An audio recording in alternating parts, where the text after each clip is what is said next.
Got Your Back Podstream is brought to you by Kinprint. For all your company's promotional needs, they do it all. Apparel, promotional products using the highest quality brands. They do logo design, signage, and printing. Kinprint will promote your brand with excellence. Visit kinprint.ca.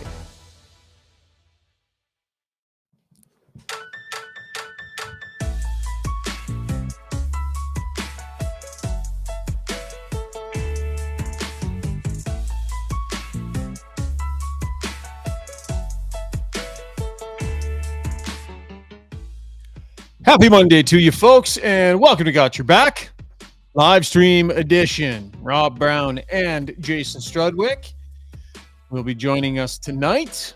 Going to set you up for the Oilers and the Detroit Red Wings tomorrow night. Take you through some of what I saw down at practice today. There have been some adjustments, Oiler fans. Those D-pairings that you were loving, some tweaks.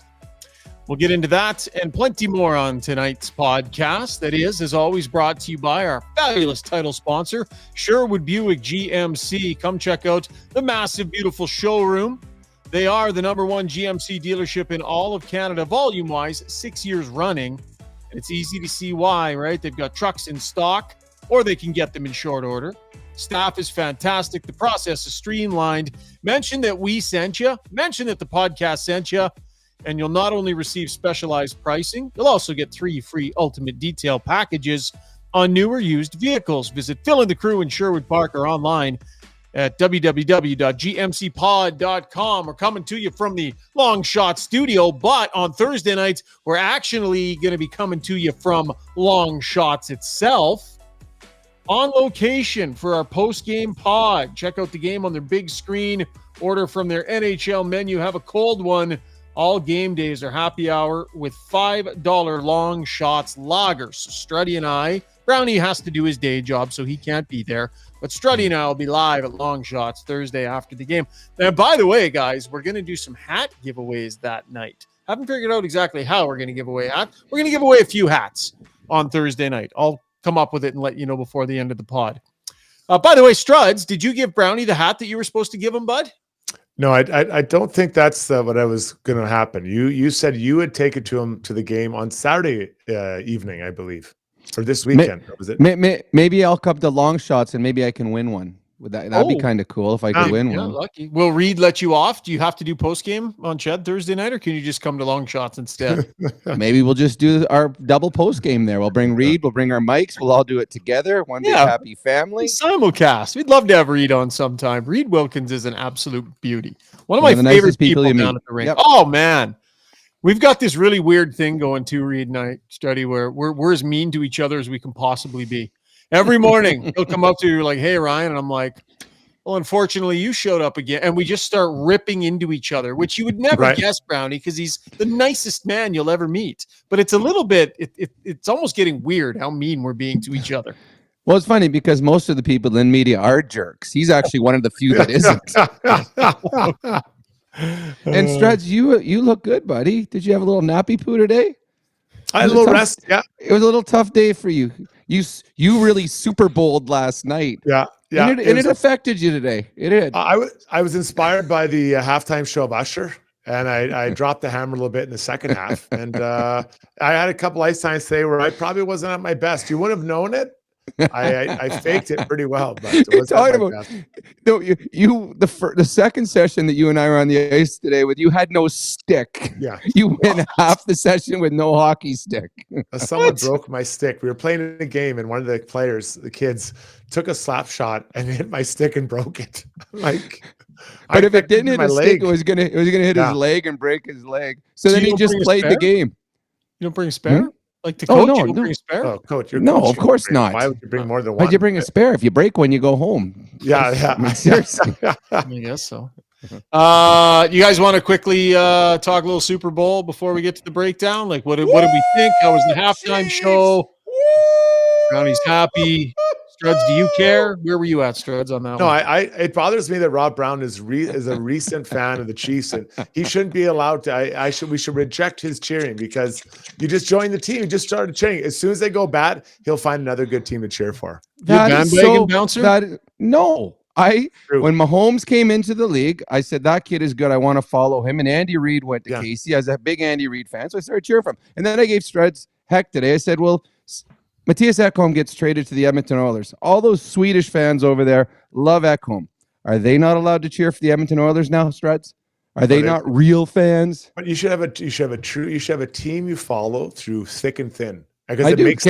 Kansas City Chiefs. No, it makes the joy of winning so much better. So you're just I don't know. Fan. You're what's I wrong am with really happy right now. I think the joy of winning was really affected me. You didn't earn it. You didn't earn it through the bad times. Like it's you think of the Red Sox fans, Boston Red Sox, years of not winning. Then they win. That's what makes it special. And you've lost it. You ruined it. You are right. I don't know. I think 3 times in the last 5 years, I've been pretty happy. That's right. It does seem like he's the smart one. I mean, he's feeling a lot better about life today than you are, Struds. Yeah, but as soon as the Chiefs go down, he'll be gone so quick, and that's not true. As long as Mahomes is there, I'll cheer for them. But when he's gone, then I'm going to cheer for the next best team. You're the worst part of fans. You guys like you. People like you. Wow. That was a big statement right there, Struds. We had a big statement before the podcast began. Some of our loyal listeners hop on the stream and wait for us. And by the way, Struds was a little late tonight, so he got chirped pretty hard on the stream. Jezder says, I hope they have Brownie tonight. Struds' ego is getting a little out of control with all the hosting duties recently. So because you've been sitting in the big chair just a little bit recently, the head's getting a little big. Struddy. No, that's not why the head's big. The head's I don't think big that's forever. I'm ready when you're unable to perform your duties. I step in, I take over, and I'm happy to do it. By the way, what the hell happened to the show the other night? I stepped aside for one day, and you guys got dead air for like 4 minutes. Mics were all dead. Everything went on. Like the whole system crashed. Yeah, it did. And I'm not sure. I'm not sure what happened, but I know that we got it back on track. That's all. Was I there for that one? No. No, you were Gauger. Yeah, I was Gauger that night. Yeah, you were Gauger. You were great, by the way. You were really good. Yeah, in case you're wondering. Better than usual, I understand. Yeah. Struds, we got a text coming in hot. Struds is coming in hot from Struds tonight, letting us know he was going to be late. So we didn't start on time. Quaddy says, was Struds backscaping? It's a big backscape guy, so yes. Not done his sewing yet, comes in from K-Gill. But knitting. Knitting. The band is all together, and we are here. So let's get to the breakdown, shall we? And start talking a little bit of Oilers, brought to you by Adrenaline Diesel, Edmonton's heavy-duty diesel truck repair shop, specializing in heavy-duty commercial truck and trailer repair, performance, tuning, and part sales as well. 7 bays, a vast dealer network, highly reviewed customer support team, professional diesel mechanics are ready to assist you with all of your needs. Visit adrenalinediesel.ca. So was down at practice today, and a few things that we noticed, and we'll talk about each of these individually on their own. D-pairings put back to normal, as they were through the winning streak. Nurse, Ceci, Ekholm, Bouchard, Kulak, Desharnais, like we all knew they should have been, but the team wanted to experiment a little bit, and we'll get into that. D-pairings were put back to normal, and Sam Gagner will be making his return to the lineup against the Detroit Red Wings tomorrow night, gentlemen. So a couple of changes, couple of tweaks today. Where do we want to start, guys? We've talked a lot about the D in recent days, so let's maybe tweak this a little bit. We'll start with Sam Gagner drawing back into the lineup, and here's Chris Knoblauch talking about why Gagner is drawing back in. Well, we're looking for more offense in our bottom 6, and we can't rely on our top 2 lines scoring all the time. And as good as they are, and they are very good, we need a little more offense from the bottom guys. And Sam has been so good, and he hasn't quite had a role, with getting Perry here, and the way the penalty kill's been going kind of pushed him out of having a role. And but that sacrificed our 5-on-5 play a little bit. And Sam Gagner is 8th on this team in points per game, gentlemen. 8th on this team in points per game. He's ahead of Ryan McLeod, ahead of Ryan, ahead of Janmark, ahead of Holloway. And so Brownie, he comes back in. I like it. I like it too. And he's ahead of them in points per game, and he doesn't play very much. So, I mean, it's amazing what he's done. And it was unfair. And as Struds knows, sport is unfair. It's unfair that he came out of the lineup. It wasn't due to how he played. He played well. But they went out and got Corey Perry, and all of a sudden, as Knoblauch said, he doesn't penalty kill. Corey Perry just took his spot on the power play, so he's only a 5-on-5 guy in the bottom six, and it's really hard finding ice time 5-on-5 for bottom six guys. But the three guys in the bottom line, the fourth line, have really done nothing offensively as of late, that they're going to have to sacrifice something on their penalty kill to get Gagne in. They want a spark. And the one thing that Gagne has done every time he stepped in the lineup, he's added a spark. He's been good. He has been better than I expected him to be. So he deserves to be in the lineup. What do you think, Struds? Yeah, he brings emotion, and he's a very emotional guy. And I think that is a little bit juice to that line, or any line he's on. But I think it's really interesting that they chose to bring Janmark out of the lineup and not Connor Brown. I think that is telling to maybe where the coach sees his players, because I think either one of those guys, I think, could have been an option. I don't know that it was one way or another, but yeah, for Sam, he definitely is very smart, and he sets people up and gives them a chance to create more offense because he's so smart, the way he plays the game. He was never the fastest guy, but he has great hands, head up, always making plays. So I think he brings an offensive element to that fourth line that they do not have at this point. Yeah, he's got some mojo. He seems to have this way of, figuring out a way to make things happen. He can find moments. And for a bottom six that has had trouble finding moments, I think it makes complete sense. I think big part of it before is obviously the penalty kill, right? They were going so good. How do you pull them out? How do you make changes on a team that's winning like that? So I understand it, but I think this team needs some of that mojo, Brownie, and it's hard to describe. I don't know if it's a result of first-round skill that Gagne has, but when he gets in there, when he gets around the net, there's this playmaking sense and this ability that you don't have with most bottom six forwards, and he seems to be able to create moments, and then there's the compete level on top of that. Well, he's a lot like Corey Perry. He's been a guy that's played in the top six most of his career. You don't forget that. So when he's not going to be able to lug the puck up from his own end to the far end and create off the rush. But when he's in the offensive zone, he makes smart plays.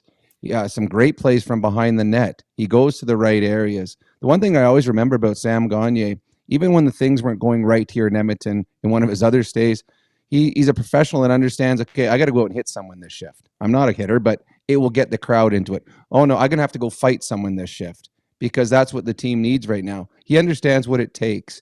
And the reason he's been around as long as he has and continues to find jobs is because his presence both in the dressing room, on the bench, and certainly on the ice, he just has this quiet confidence about him that, yeah, I know what I'm supposed to be doing. And the coach has confidence that he knows he's going to do the right thing all the time. So I'm glad he's in the lineup. And he's one of those guys, too, skilled players, goal scorers, they find ways to score goals. He scored from Calgary behind the net. He scored from the boards in Edmonton. The puck always finds the back of the net for guys that score. And then guys like Connor Brown could have a breakaway in an empty net, and he'll hit the crossbar. So guys like Gagne, it always seems to go in for him. So good for Sam and his professionalism and staying positive through all this, because he didn't deserve to come out of the lineup.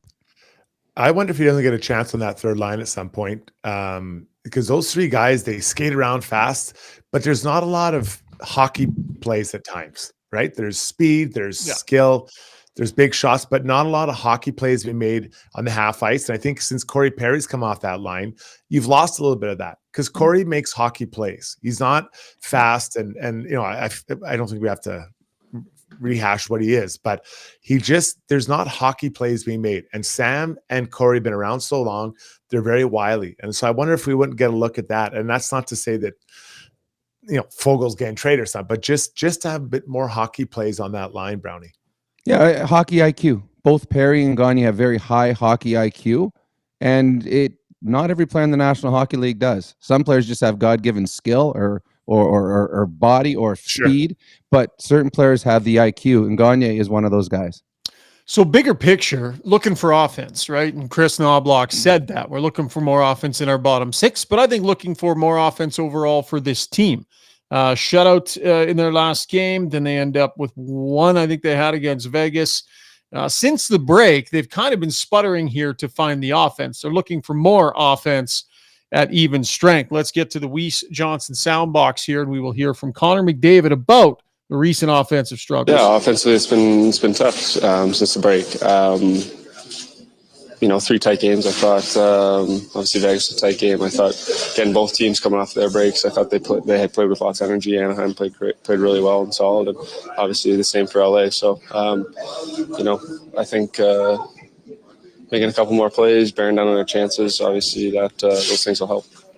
And we remind you that our Soundbox brought to you by Weiss Johnson Heating and Air Conditioning. Check out their scratch and dent sale, up to 20% off units with minor imperfections, and all in-stock air conditioners, 25% off. Sales end February 15th. So a few more days here. Visit www.weiss-johnson.com for details. Jingle. Ooh, a little slow. Little slow, Steve Taylor out there in Kelowna. Just a little split second there, buds. Evander Kane now on the power outage as well. I think we're all aware of it. I think we have good zone time, good puck possession. I think we just, maybe need to focus on getting pucks to the net a little quicker and playing off pucks towards the net. Struds, level of concern at the lack of offense in both of those big games against good opponents? Yeah, there's always concern, I guess, when you're not scoring, but it's not like they're not getting chances. You're thinking of Corey Perry, just doesn't quite get that puck over top of the pad. That probably changes that game. So they are getting some chances to score. It's just not quite going in. So I'm not going to use the word puck luck. But I think they got it. I hate it because it takes everything out. So I think they got to just continue to, what Kane said there, get pucks and bodies to the net. And then just look for more second chances. To go back to that third line. How often have we seen those guys crowd the net? Not a ton. And I think they need to find a way to kind of, not just them, but the entire team crowd that net, Brownie. Yeah, I'm not concerned at all about the offense. They had the chances. The chances just didn't go in. They had no puck luck. So it's the bounces were going for the Oilers earlier, where it'd hit the post and go in, or the deflection. Like in the last game, Perry's an inch and a half away from putting that in. The puck, the rebound goes to Kane, that normally goes in. Draisaitl flutters when it hits the crossbar, goes out. Connor McDavid comes in, tries the short side over the goalie's shoulder, hits the crossbar, goes out. Those were going in when the Oilers were winning hockey games, so they're still getting the same amount of chances. I know that on the radio telecast, Bob Stauffer talked, but he was really unhappy with the way the Oilers played against LA. I thought the Oilers played well. I thought LA was a little bit better, played with a little more desperation, but the Oilers still had enough chances in that hockey game to win. They just, the goaltender in the other end was better than their goaltender, which hasn't happened very often. So I got no concern. The Oilers are still getting chances. Pucks are going to find the way into the back of the net again. Chris Knoblauch on the offense, back to the Weiss Johnson soundbox. As a group, we need to just be going to the net, simplifying our game, and being a little more quicker in the offensive zone rather than being on the perimeter, looking for the nice pass, fancier plays. We can be a little more direct, and there's a few players that can make those fancy plays. Obviously, we've got two of them, but ultimately, as a group, we want to be a little more quicker and a little more direct. I don't mind him saying that. I like the fact that he's saying that. Quicker, more direct. Brownie, it seems like, they sometimes can get a little bit too fancy in a push for offense, and maybe going the other way and simplifying is the answer in those times. Well, if you want to just put it in video, don't even have to talk to the team. Just put it in video, all the shifts of Perry, Kane, and Draisaitl in the last couple of games. Those are guys that are in front of the net. Those are the guys creating havoc. They're getting rebounds. They're getting second shots. There's a kerfuffle after every whistle. Play like those three. That's all they have to say. Just see those three there. Play like them. If you play like them, you're going to get second and third chances. And to go back to what you said, Struds, about the third line, and I think that's what Knoblauch was talking about right there. The third line has been perimeter. All three guys very fast. All three guys like to come in wide, but they're not throwing it to the net and crashing the net. That's what they need to do. Play like Perry, play like Kane, play like Draisaitl. You'll find more opportunities. But it's not just a puck carrier on that third line. It's, the other guy has to drive through the middle of the ice and slice through it. As a D-man, I loved it when guys would just stop skating and I could just kind of play my 2-on-2, 3-on-2, whatever it was. But when they drive through, now I got to make a choice. Do I take the guy driving the net, or do I play up on the guy? And now I have to make a choice. I don't want to have to make a choice. And I feel like on that line specifically, the guy at the puck is flying a million miles an hour. The other two aren't I don't think, driving the net hard enough. And that's a D-man's dream. Quaddy says so many forwards don't get shots off quickly enough. So much dusting off results in blocks or goalies' time to set, which is why they almost all seem to play well against the Oilers. Now, and by the way, we'll push our conversation about the D-pairings into our takeaways segment, so we'll keep going on this a little bit. Jason Gregor did ask Knoblauch a question today about shots on net, versus puck possession. There's kind of that funny balance, right? When you're a good puck possession team, you maybe want to be a little bit more selective about your shots, and because shots quite often end up being turnovers. So a bit of an interesting balance, and here's Knoblauch on that idea. We don't want to give away pucks. I think part of the reason why we've been defending and keeping our goals against down is because we haven't been giving away pucks. And the more you possess it, less you have to defend. So I think that's the biggest reason why, our defense has been much better. But there's a balance on how much you sacrifice that, and you end up sacrificing the offensive side of it. So, Brownie, what do you think, bud? Take the shot or make sure it's a half decent one and maintain possession? Depends who you are. Yeah. If you're on the third or fourth line, take the shot from everywhere. And if I've been on first lines, I've been on fourth lines. When I was on the first line, you would read plays. You'd find, okay, he's got the puck. This is what his tendency is. You get open. I've been on third and fourth lines where every guy in that line knows if you have a shot on net, drive the net if you're one of the other guys, because there's going to be a rebound. So there was always two guys in front of the net. If you got to the red line and you're on a third or fourth line, that puck is getting dumped into the far corner. Mm-hmm. Those are things that third and fourth line guys have to do. So to your question, if you're on the first two lines, look for the best play and then take the puck to the net. If you're on the third or fourth line, you have a chance to shoot the puck, shoot it, and the other two guys get to the front of the net for tips and rebounds. Yeah, that's really well said. There's not much I can add. That's really well said. Nice job, Struds. Thanks, Time now for. Well, I'm not going to waste everyone's time. Yeah, no, good, buddy. I like it. If you don't have the gold to bring, then take your option on the question. Exactly. We are going to put you back in the spotlight, though, because it's time for our UCAN Youth Services Relentless Player. Remember, they're a local charity that helps vulnerable youth find employment. Their upcoming comedy night fundraiser is fast approaching, and we want to see you at one of the 6 comedy nights in March. Few tables for 10 left and a handful of individual tickets as well. Check out ucan.ca for information and grab your tickets. Tell them Got Your Back sent you, and you will score 20% off. All the proceeds go directly towards helping our youth right here in our community. Really proud to have UCAN Youth Services on as a charitable partner here on Got Your Back. Struds, who do you have in mind, buddy? Which way are we going here? Well, Oilers fans really want this guy to come to Edmonton. I don't think it's going to happen. For Philly tonight, Travis Konechny had a goal and 2 assists. So I get it. I like the player. I'm not sure how this deal works out. There's a lot of players I like. I don't know how it's going to work out. But anyways, for Oilers fans, they can keep dreaming, I think, with this guy. But goal and 2 apples for Konechny as they beat Arizona 5-2. Doesn't it feel more likely that they move Lawton as opposed to Konechny? Well, Konechny's really, really good, and Lawton is just So if I'm Philadelphia, exactly. Yeah. I mean, they got lots of good players, and it'll be interesting to see who they decide to move. They got a couple guys on the blue line, couple of good forwards. Aren't they still in the playoff spot? They're around it. Where are they? Let me check here. Where are they as of right now? I'll see what this. And again, not completely updated. Yeah, 3rd in the Metro right now, 64 points. Yeah, so people are talking about them selling players off. They're actually a playoff team. Everybody's waiting for the wheels to come tumbling off, Struds. I guess if you're Philly, does that really feel like a team that can have a run in the playoffs? Yeah, but if you're trying to turn it over? But isn't Konechny a guy you want to build around, though? Yeah, that's good. No, he is a guy I want to keep, but there's others. Like, I'm moving guys out if I can. Like, to get like Walker gone. Like, anyone, if I can get a first round for Walker, which I think is crazy, but if you can, I do it. Because what did the Oilers trade for Brett Kulak? Was it a 2nd and a 4th? Something like that. Yeah, something like that. Couple picks. Yeah, for sure. I don't know. Donovan Michaels giving Brownie a bunch of love on the stream here. He says, Rob, you were one of my favorite players on the 1992 Chicago Blackhawks. Wow. Yeah. Not a lot of people know that I actually played for the Chicago Blackhawks. So that guy is a very, very big hockey fan. And then he says 143 points with the Chicago Wolves in 95, 96. Is that right? Probably.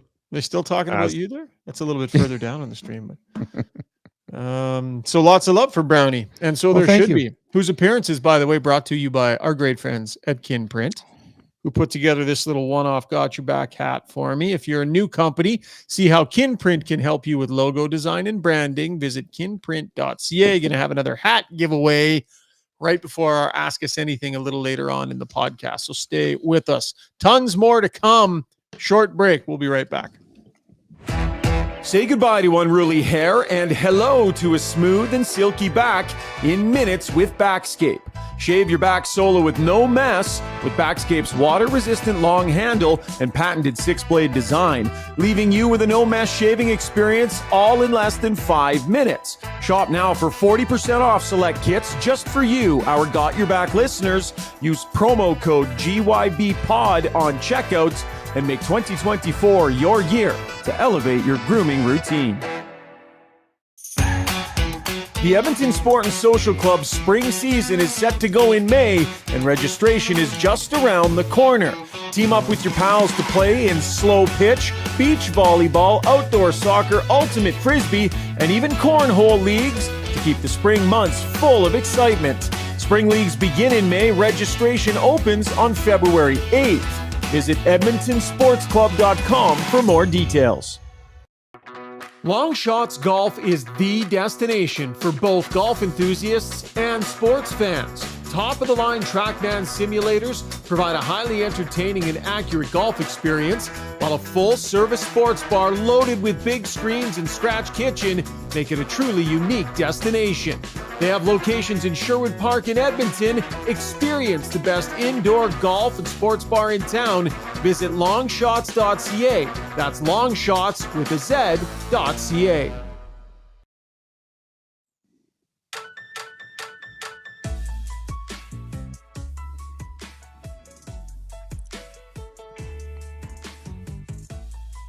Time now to get to our takeaways, brought to you by Martin Motorsports, their online store, your one-stop shop for all the gear you need for your next adventure, whether it's on land, on snow, or on the water. Shop snow gear, apparel, accessories, e-bikes, and much, much more at martinmotorsports.ca.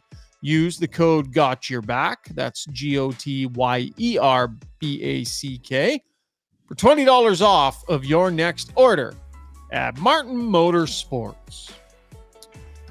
Okay, gentlemen, down at practice today, we noticed the D-pairings were put back together. Nurse back with CC, Kulak back with Desharnais, and Bouchard and Ekholm had been put back together previously. I asked Chris Knoblauch, well, you wanted to take a look at some things. What did you see? What did you notice? Here's what he said.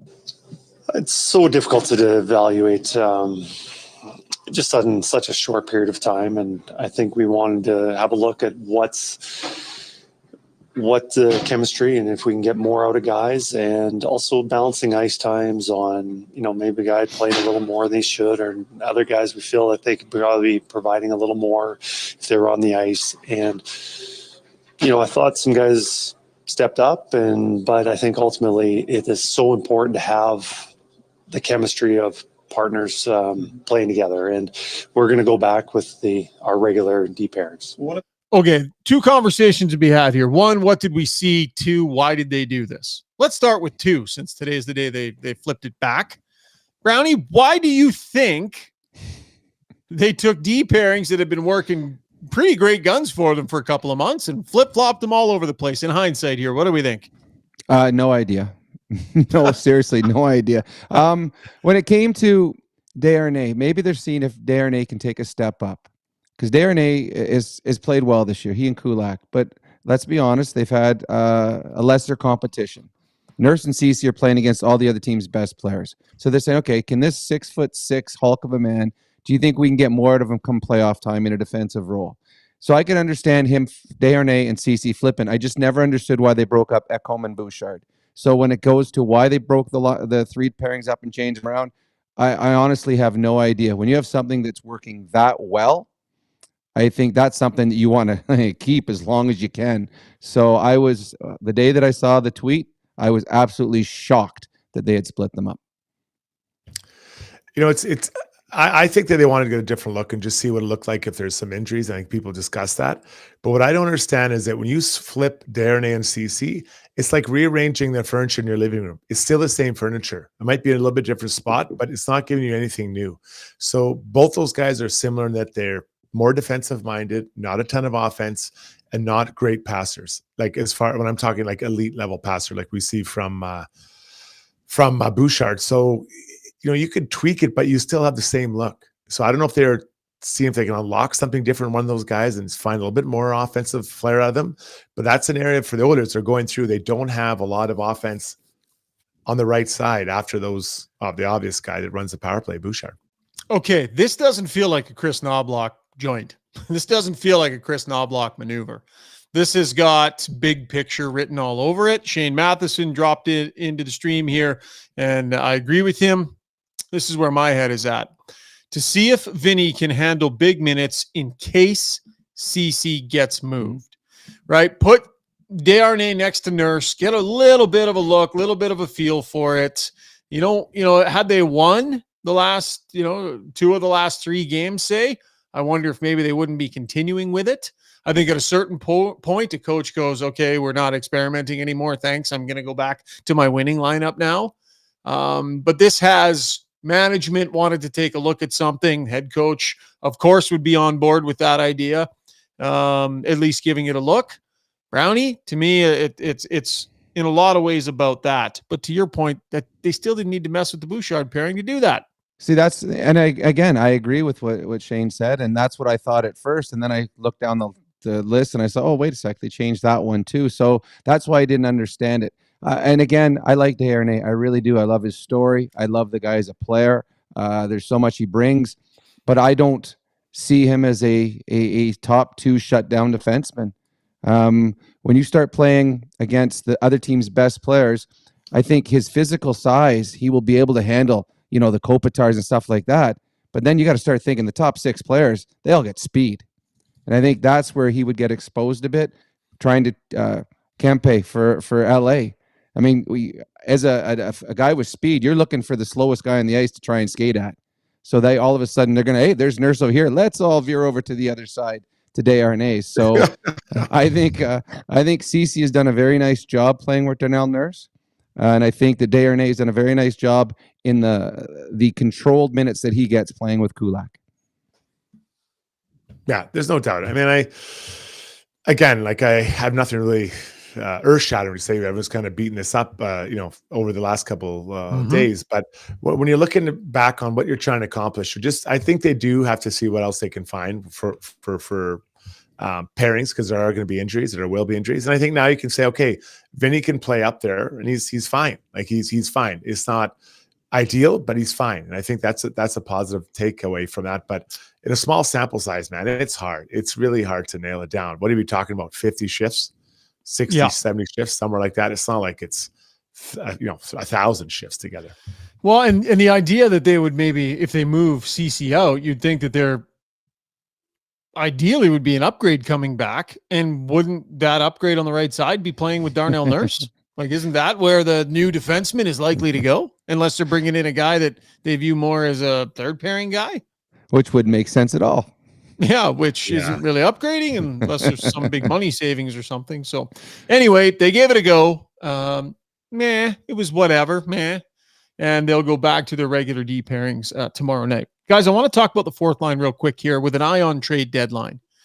When you think about what it'll take to beat the Vegas Golden Knights in a 7-game series, the Colorado Avalanche in a 7-game series, pick any of these other high-end teams, most of which fairly deep up front, I would submit to you that the Oiler fourth line is suspect. All due respect to these guys, they work hard and they do what they can, but I'm just not sure that Derek Ryan at center and Matthias Janmark on the wing and one of Sam Gagner or Connor Brown, or is it not just me, or could they not stand to upgrade at least 2 of the positions on the fourth line, Brownie? Yeah, with size. I think that's the thing that you see with Vegas, you see with LA. They have size on their fourth line, and they're not afraid to throw their fourth line out against McDavid, out against Draisaitl. So I'm not sure that the Oilers want to put the Derek Ryan line out against Nathan McKinnon. So I think that the teams that have been successful and the teams that try to go on long runs, they're deep. They're 4 lines deep. And I know I've read some articles lately where they're talking about the Oilers' goal production on their 4th line, not even close to other teams that they're chasing. Well, those guys don't play near as much because they don't have the trust to play 12 minutes, 13 minutes. Where LA and Vegas, and I don't know who Colorado has now because they have so many injuries, but those teams, they roll all 4 lines. And I don't know if the Edmonton Oilers yet have belief that they can roll 4 lines against those teams. And when I say roll them, allow everyone getting 10 minutes plus. I don't see the Oilers having that faith yet.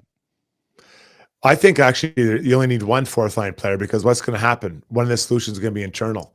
They're going to trade for a 2nd or 3rd line player that's going to push someone down. I truly believe that. Okay. I really think that's going to happen. So then you end up with like a Fogel on the 4th line or something, Strud? Sorry to interrupt. That being the idea. Or Perry. Or Perry. Fogel, Perry, Holloway. I think those are all candidates, quite honestly. I think that's something that we have to really keep an eye on. Because if any one of those guys goes down, that line is different right away. It perks up the other guys. And if you're bringing another player, now there's a whole different line. So I really feel that. I feel strongly about that, guys. I think that's what they're going to do. Nick Dowd is that name that gets tossed out there a ton. I know lots of other people around town have been talking about him. I think he's got a year left on his deal. Probably the most expensive in terms of assets that it costs you, right? Like, I think it was Frank that said on their podcast with Gregor that it was probably going to be a 1st-round pick, which, boy, you're spending a 1st-round pick down in the bottom 6 of your lineup, and that starts to feel a little bit dicey, but he does have some term there. I like Sam Carrick out of Anaheim. I didn't mind him the other night. Brownie, you talked about wanting to get a little bit bigger. He helps you with that, wins face-offs, and he definitely helps you with your penalty kill as well. So 4th line center. I think you put it on that list. I think it's on Ken Holland's to-do list, or it certainly should be, and potentially that top 6 forward as well.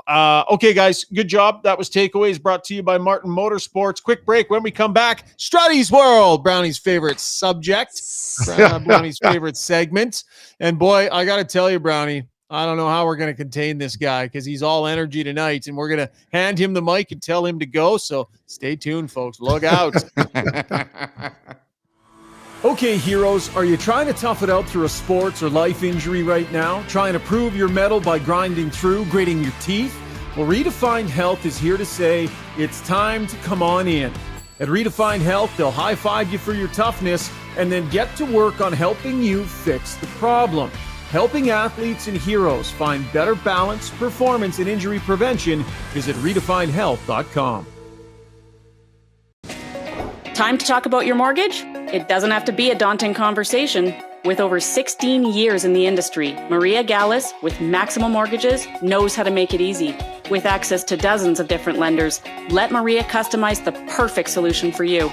Whether you're purchasing, refinancing, or renewing, or a first-time buyer, Maria's simplistic approach and expert advice will have you feeling confident you're in great hands, making informed decisions. Take the stress out of your mortgage journey. Contact Maria Gallus at mortgagesbymaria.ca. That's mortgagesbymaria.ca. When you make a mistake, heads should roll. It's not right. And I'm here. Someone has to put their foot down. Now that I say it out loud, it does sound a little crazy. Gotta look good.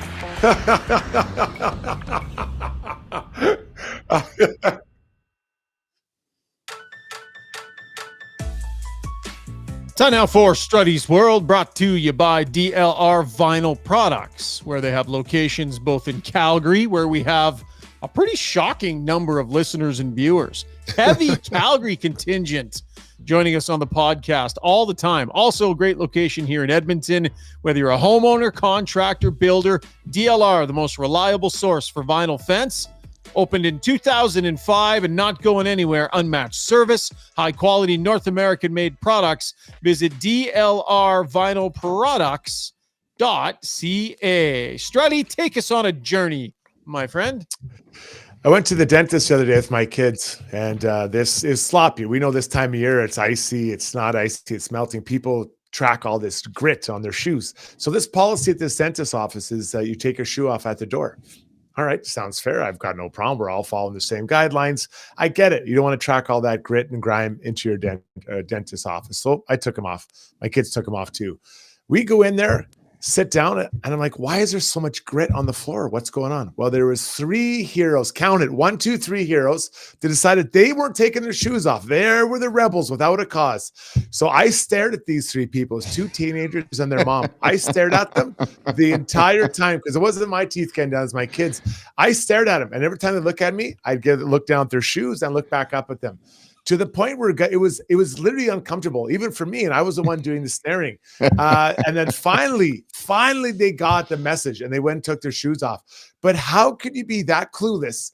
Everyone else has their shoes off, so now I got to slide around your greasy, grimy situation, guys. I'm not usually confrontational. I was all over these 3 amigos like nobody's business, and I won the day because they did indeed take their shoes off. Mission accomplished. How much satisfaction did you feel when they got up and went over and took their shoes off? And did you let them off the hook afterwards with any sort of like little nod, like, yep. Well, a lot of that time I'd wasted staring at them. I wasn't able to play Wordle. So then I kind of had to get back. I took, so what I did, Shark, if you want to know the truth, I took my cape off, folded it up, and then got back to Wordle. You are a freaking hero. So what a bully, hey Brownie? Just a bully. Is a bully. He always look for confrontation. He always does. You do. Remember that poor person that brought the nice puppy to the dog park that wanted to lick your puppy, and then you lost it on her? Yeah, she bit my dog, not the owner, the dog. I was not happy. So that was another time I was really upset. But these people, I wasn't yelling at them. I was just casting very dirty looks at them.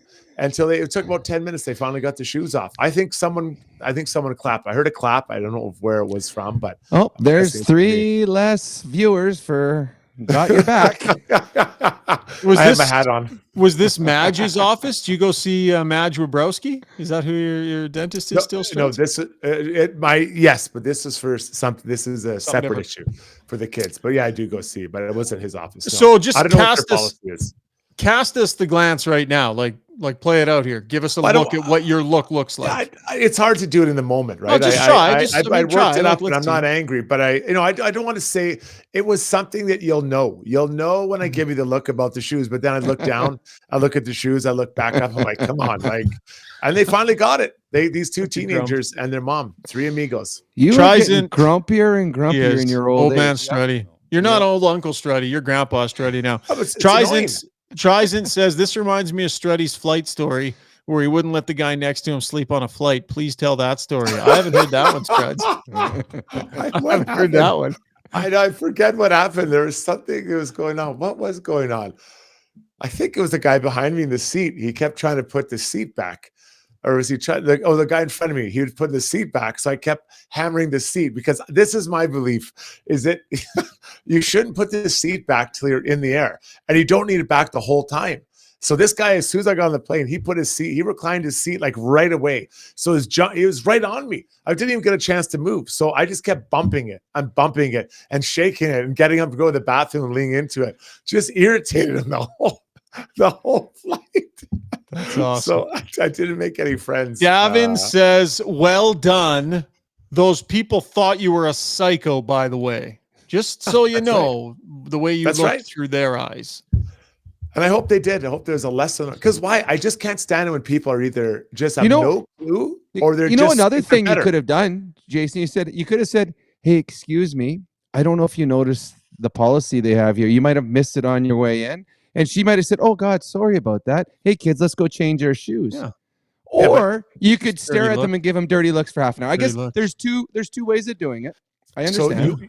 Buddy, there's about 20 pairs of shoes all at the door. You can't miss it. You cannot. If you were blind, you would still sense this great collection of shoes. And they walked right by because they don't need to do it. Some people don't follow the rules, and that bothers me so much because I put a lot of money in my socks. I have a big sock budget, and I don't need to be gritting and grinding all these other people with their crappy socks. What's that? Jason Strudwick. I have a big sock budget. 10 pairs for $22 at Costco. I saw your socks this morning. It would make your toenails curl if I told you the budget I have for socks, guys. Gross. Bob's your uncle says, know how hard it is for that mom to handle those kids? You think intimidating them and her helps? Are you a social engineer or a policeman? That's not my problem. Snap. I like Bob's your uncle. Good call there, Bobby. Listen, I'm not asking them to change. I don't care what their grades are. I don't care how they treat their family. But in that moment, you got to just join the rest of us and take your shoes off.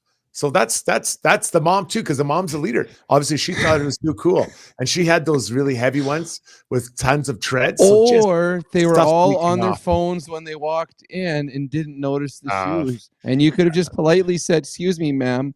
I know that you guys went through a rough time today, and you're late, and you probably just got fired from your job, and the kid just failed a math exam, and you're just struggling to get through. Would you be able to take off your shoes?" But no, you didn't think what was going on in their life. You just said, in my life, my socks are important. Bob's your uncle follows up and says, how about you talk to the kids? You're a former NHL hockey player. Your words could have helped them. That's not my job to change someone's personal habits. So if someone's having a bad day, they can run a red light. Like, it's the same thing. There's certain social things we all agreed to, social rules. Take the Somebody shoes off. said did Struds bring his skates in and put them on the heater? I did today when I left both hockey rinks. I put them up to dry them out. Brownie, we got to let you go, buddy. You're done for the night. So hopefully Struds and I can land the plane. Well, I'm going to go on the streamline and start just giving it to Struds about being a mean guy. Yeah, Zuby's mom, right? That's your handle, is Zuby's mom? Brownie, thanks, buddy. Lots more to come on the podcast. Next, we will take a lap. Then we've got to Ask Us Anything. So short break, and we'll keep it rolling. If you own or operate a business, you know the value of a great employee. Just ask Schauger. Pathfind is here to help you find your next star player to help take your business to the next level. Pathfind can help with recruitment, career transition, leadership coaching. They truly have your whole team covered. Building you a championship caliber roster. Find your team's path forward at pathfind.ca.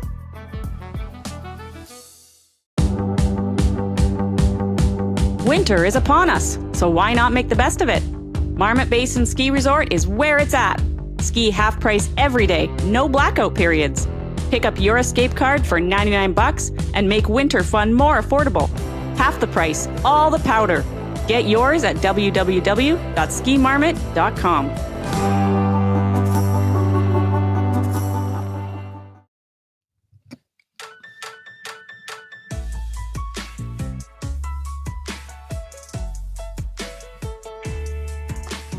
Time for us to take a lap, brought to you by Backscape. Bid farewell to unwanted back hair solo in just 5 minutes with the fastest growing male grooming tool on the planet. They've got a water-resistant, rechargeable long handle. You can shave independently in any direction. No cuts, scrapes, bumps, or mess. It has been named the superhero of razors. Let Backscape shave your back and tame that wild mane. Visit Backscape.com. That's BAKscape.com. Backscape. Backscape. Stay smooth, gentlemen.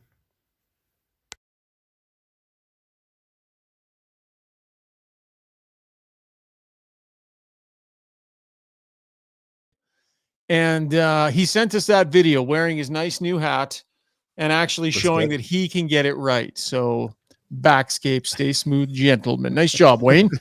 So good. So good. Hey, took him one try. Go ahead, Struds. He's an actor. He's a professional. I just do this. Not a professional. It's so complicated.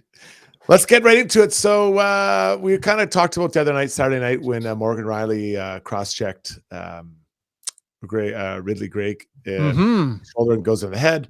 He has an in-person hearing. It was today. As we're taping this, I believe we don't know yet what it's going to be, but it'll be a minimum 6 games.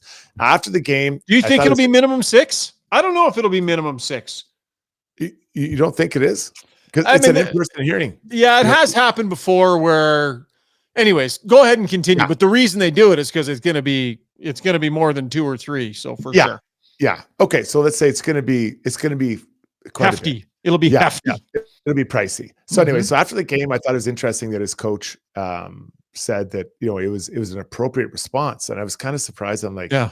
I get the intention of you don't like the slap shot, so you can go do something, but that is not an appropriate response. And then today, Ryan Reeves doubles down, and he also says, I think it was an appropriate response. And I'm like, what world are we living in? Like, so this is why I have no problem with Ridley Gregg taking that slap shot in there. I have no problem with Morgan Riley going over and doing something. But the problem is that what he's going to do, or what he did, is going to cost his team massive. So let's say he gets 5 games. They're taking their best defenseman by a mile out of that lineup. And now let's say he gets 5. That's 5. So now let's say they go 1-4 during that time. They're not a shoe-in for the playoffs or a really easy playoff spot. They're in a tight fight for their lives to get up, to climb up, and to stay in the playoffs. So it is not appropriate. The response is not appropriate. What I saw was a player, Morgan Riley, and I've had time to think about this. He reacted like a guy who's never done something like that in his life. I was talking with my son. I said, if it was me, I would have gone over and I would have cross-checked down. So more from the shoulder down, or from the like mid-arm down. So you're not cross-checking up to get to the head. And then I probably would have grabbed him and thrown him on the ground. What does that get me? Probably 5 minutes for whatever, cross-checking. And then a lot of boos from fans. I'm a hero for my own team. But he looked like a guy who had zero experience in being that guy, and it showed. And now it's going to cost his team big time. So the idea that the response was appropriate, I have no problem with the response, but that was not an appropriate response. I think there's a difference there, Schauger. I agree. So I wasn't on the pod the other night when you and Brownie, or when you and Gager were talking about it too. So I think that what Ridley Gregg does, like, for people to be saying like, oh, he just took a slap shot and what's the big deal? And for people to be minimizing what he did as though anyone who thinks it was offside is ridiculous, I call total bullshit. He knew what he was doing. It was offside. It was showboating. It was disrespectful to his opponents. Everybody that's ever played the game knows that. That was what it was. Good for him. Chose to do it. Wanted to be a smartass. It's part of his shtick. I got no issue with it. But let's not mistake for 1 second. He knew what he was doing, and it's a BS play, and everybody knows it. So some sort of a response was fine. What Morgan Riley did was dumb. You can't go dummy a guy in the head when you're your team's best defenseman. Struds, you're bang on with this. Go over there, drop your gloves, challenge him, make him look like a fool for not fighting you. Drop your gloves and grab him, challenge him to a scrap. Two-hand him, like you said. There's 50 different actions you can take that aren't dummying a guy across the side of the head. So let's be real about what Ridley Gregg did, and we can at the same time be honest about how dumb what Morgan Riley did was. Yeah, well said. So I can't wait to see. I don't know.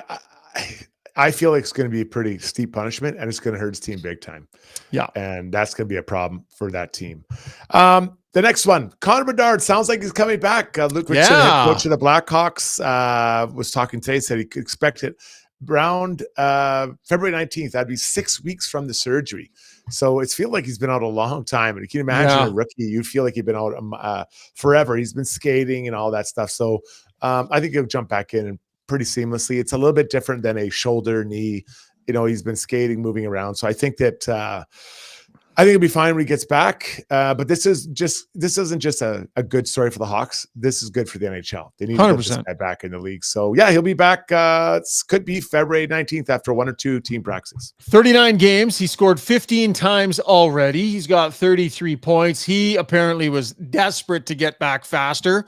But you're going to play it safe. And let's be totally honest, Struds. If you're the Chicago Blackhawks this year, it's like there is absolutely no reason to let him back into the lineup 1 millisecond before your doctors and everybody says, not only is it okay, it's better than okay, and then still give it another 3 days, and then wait a week, and then put him back in. Like, there's nothing to be chancing anything for here. You let that thing heal up.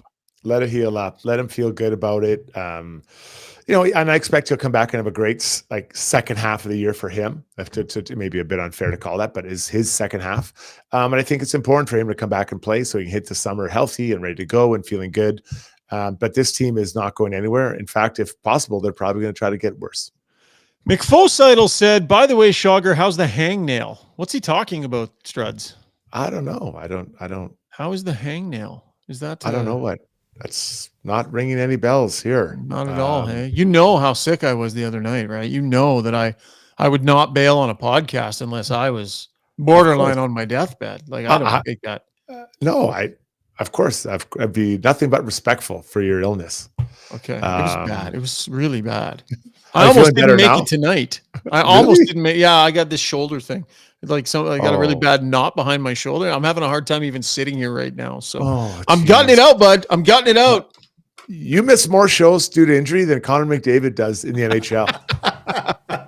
All right, another very short break. When we come back, let's give away a hat. It's time to give away another hat. So we'll do some trivia and a hat giveaway, and then ask us anything, and then we're out. So a little bit more left ahead on the pod. Stay with us. For over 60 years, Belvedere Golf and Country Club has been delivering a high-quality golf experience to Edmonton and area. This beautiful private club, located on Highway 21 just south of Sherwood Park, occupies 160 acres and presents a challenging yet adventurous 18-hole design.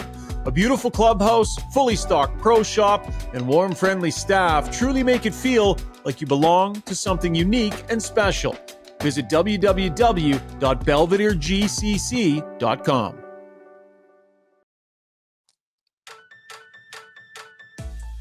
Let's give away some swag, baby. Time for our Kin Print hat giveaway. And it's brought to you by DeBoer's Golf Shop and Fitting Center, where they are aiming to help you play better golf, fitting, instruction, after-sales support, golf merchandise, and clothing. Celebrating 25 years this month, actually. Congratulations to Al and Scotty and TJ and the whole great crew over at DeBoer's. Check out their pro shop style atmosphere, 5311 99th Street here in Edmonton. We've given away two. Let's give away another one. The trivia question. Listen, we don't make these too difficult. We don't want to make them mind benders. And this isn't about causing people to have to spend 45 minutes on Google or anything like that. We want to ask you a simple question. Makes you go and take a quick look online. Fire us an email, gotyourback18@gmail.com. Send us the answer to the trivia question, and you will get a Got Your Back hat.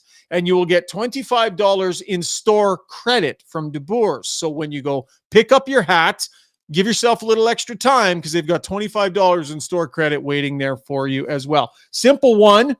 Who leads the Oilers in shorthanded time on ice this season? Who leads the Edmonton Oilers in shorthanded time on ice this season? Send the answer to gotyourback18@gmail.com. Once again, Got Your Back hats. And you can pick it up in store at the Boers, where you will also get your $25 in store credit. All right, time to take a lap. Or no, we just took a lap. Time for Ask Us Anything, brought to you by Renee Bouclan of Maxwell Devonshire Realty. She is known as the Shark of the Park and voted the #1 individual agent 2 years in a row. Think about that. Think about how many real estate agents there are in the area. Voted the #1 individual agent back-to-back years. And you'll see why. She's got total commitment to providing her clients with professional service, skilled negotiation, and experience and knowledge of Sherwood Park, Edmonton, and surrounding area. Call Renee at 780-994-0280. Steve, hop on in, bud. What do we got happening on the stream tonight, my man? All right. First of all, just a shout out to Jenny-S McKay. Jenny-S said she's going to the game tomorrow night. She's taking a father and his 2 sons to their first game at Rogers. Nice. Should be so fun. Yeah. Oh, that'll be great. You'll Enjoy have the that. first timers. My advice as a father is just go as early as you can possibly get to the game and take in all the stuff. Because by the time the anthem's done, the kids have had just a lifetime of experiences. It's awesome. Mm-hmm. All right. said. Reese asks, now that Pickard seems to be a pretty decent backup option to Skinner, does that make it less likely the Oilers would acquire a goalie, have the deadline, because they could lose Pickard on waivers? So just, what are we thinking today? I do think it makes it less likely because he's a valued piece of this team. And to put him on waivers, you look at everyone's kind of looking for goalies. I think it'd be hard for him to slip through. Then also we can't account for maybe injuries that might happen at certain points. So I do think that it's unlikely that he goes anywhere. I really think he's part of this goalie group. Now, something happens to Skinner, obviously Between now and then, it changes quickly. But for now, Shogger, I'd have a hard time seeing him going anywhere. I mean, when he gets the opportunity, he goes in there and he plays well, and he makes lots of saves, some that he should, some that he shouldn't. He still makes. Like, he goes in there and does a good job. And I mean, look no further than Jack Campbell finding his game in the American Hockey League, and yet they still haven't made that switch because they've got a lot of faith in what Calvin Pickard is doing. They really like him in the locker room. Like, I think that they're just going to rock and roll with the goaltending matrix that they have, Struds. I'm not anticipating some big major change on that front. Well, I think that it's kind of solved itself, right? Skinner, Pickard, then obviously Jack Campbell playing better than minors. That's kind of 3 deep. And then I guess Olivier Rieg. I mean, if you get to him, that's been a tough run. Yeah, something has gone wrong. Yeah. Major goal injuries. But I think there's other pieces of the team that parts of the team you need to tweak, or you want to tweak. There's only so many assets, so much cap space. So I think they're going to look to other areas to tweak more. Steve-O. Okay. Colin Williams says, am I crazy to think that Connor Brown is still a perfect fit on this team?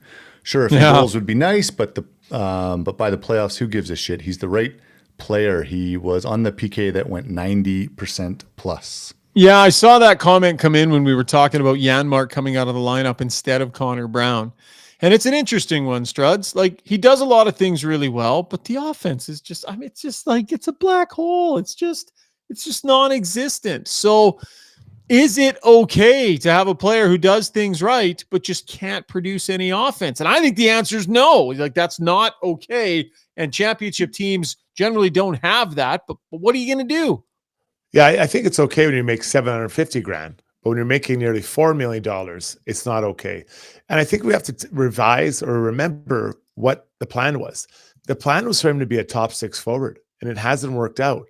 So they're now signed Corey Perry, who's 2 months shy of being 50 years old, to play in that top, and he's right now playing that top 6.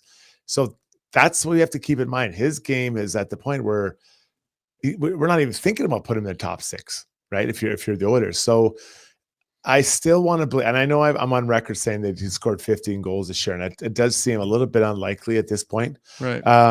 But I wonder, with Sam Gandhi now in that lineup, on that line, what does that change? Does that offer more opportunity for Connor to kind of get going? And I think once he gets going, he'll hopefully hit it. But like I said, he was brought in to be a top 6 forward, and he's a 4th line right winger right now. So there's been some great moves, and that one has not worked out as they planned. But if he's making $750,000, Shocker, like, no problem, man. You wheel around out there, do your thing, kill those penalties. Yeah, that dollar figure makes that a tough one to swallow. That lack of offense. Awful. Yeah. Steve-O. Okay, Quaddy says, anyone else notice that Holloway's more noticeable at center? He kind of disappears on the wing. He's only had 1 game at center, hasn't he? Yeah, he's only had the very short look. Very short look there. I think that line has been somewhat quiet. And I'll reiterate my comments earlier. They're very fast, but there's not a lot of hockey plays being made with those 3 guys. And I think they need someone to facilitate that a little bit and to help make those hockey plays. So, and I'm like, there's nothing wrong with the North-South game, but at some point you got to kind of make some plays, I think, to take it to another level. Yeah, I think you make a great point about that third line, because there's like energy and tenacity and buzzing around and all. There's no lack of any of that, but like, at a certain point, guys got to grab the thing with confidence and make some plays. And those guys were all doing that before. They were making nice hockey plays before, but those have sort of dialed back a little bit, Struds. It's a little bit, there isn't the creativity. There isn't the sustained zone time based on nice play after nice play being made. It's kind of gone a little more meat and potato-y, straight lines, and maybe someone with some creativity and some puck assuredness helps them. Well, look at the difference and this is an indictment on Fogle, but when Perry was there with those 2 other guys, the line was, I'm like, this line is getting, they look good. They're producing. There's stuff's happening. Like they're in the offensive zone. Then with him out on that lineup, it doesn't look the same, right? And so those plays aren't being made. So those 3 have to figure out to make plays together, because they have all the parts and pieces to be that type of line. But just making those plays, someone's got to figure that out. Usually it's the center, but not always. Yeah. Couple more, Steve. All right. Caper Boy says the next 10 games are crucial. How important are the next 10 games to the Oilers season? Yeah, so I asked a couple guys questions about this today, Strud. So early in the season, it was a train wreck, right? And they were streaking in the wrong direction. Then all of a sudden they get her turned around a little bit. They go 8 in a row, then they go 3 in a row the wrong way, and then they go 16 in a row. Like, it's either been huge heights or deep depths. And I just think you want some normal. And what normal should look like for the Oilers is just winning most of your games, losing some. Winning most of your games, losing. Just be a really good team consistently for like a month or two where you're winning, 6, 7 out of every 10 games. Just consistent, normal hockey for a good team. And they need that here. They've lost 2 out of 3 after this streak. And they're like, the level of competition's it's not bad here coming up. They get the Stars rolling into town here. The Bruins next week. I get the Red Wings, who are pretty good. Just some even keel, real good winning percentage hockey. That's been a pretty up and down year. But I mean, I don't think that the last 3 games are, I don't see them dropping off the cliff and losing, 7 of their next 8. I look, they got Detroit. I think they just think about Detroit. Detroit's playing well. And they're St. Louis. Yeah, St. Louis and then Dallas. That's the next 3. So I think they're just worried about Detroit. Just get your game up. I think Sam Gagner is going to bring a lot of energy into the lineup. I really feel that. I don't know if putting the D-pairings really brings much energy back, but I think everyone kind of settles into their spot. But I look forward to this game tomorrow night. I think this is just worry about one period. Win that period and get it going, and then the rest of the games will take care of itself. Last one, Steve. Just made me laugh. Dr. Gonzo just said, get into the playoffs and Brown goes full Pisani. It could happen. It could. Could happen, man. He's shown he could put up points in this league before. Do you imagine if we were talking after the first round about 3 goals from Connor Brown and, on Draisaitl's right side? Like, I do think there's a story to be written for him. I feel that. I really feel that way. And I'm not beating him up saying he's not up on that top 6, but that was the intention. It's not there, but I do think there's a good story for him to write for himself because it just takes one game and you get going. All of a sudden now you're rolling. It's going to be an amazing story, Struddy, when he gets 15 goals in his last, 30 some games here that they got left at 15 goals. It's going to be a heater. I can't wait to call that one out. He and Corey Perry, Perry apparently, according to me, is going to get another 19 points before the end of the season. That was a shocker. I think mine was more shocking, but yours was a bit of a shocker as well. We deserve to have our names stripped off the banner of this podcast for those 2 calls. Gem of the night. I'm going to take this one because it's a no-doubter. And Struds, I don't like calling your number if I don't have to. Oh, yeah. Well, frankly, your head's getting swollen enough on this show. But I thought Struddy's World was pretty darn good tonight. I thought it was interesting. I thought it was funny. I thought it was telling. It opens a window into your soul even more. The dark, dark human you can be sometimes. But I loved it. So nice job on Struddy's World tonight, pal.